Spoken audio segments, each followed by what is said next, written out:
ঠিক আছে, দোয়া করবেন আমাদের জন্য। পান খান না?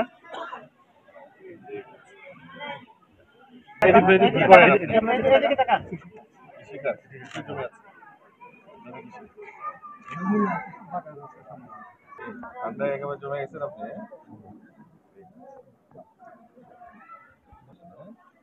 কাজে লাগবে।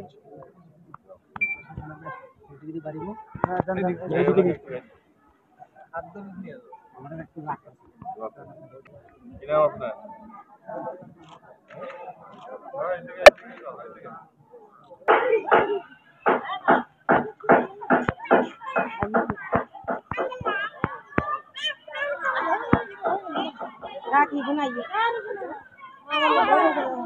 হবিগঞ্জের পক্ষ থেকে আজকে এই মহতী কর্মকাণ্ড করলাম। এখানে এই এলাকায় আমরা 200 জন অসহায় গরিব দুস্থদের মাঝে শীতবস্ত্র বিতরণ করলাম।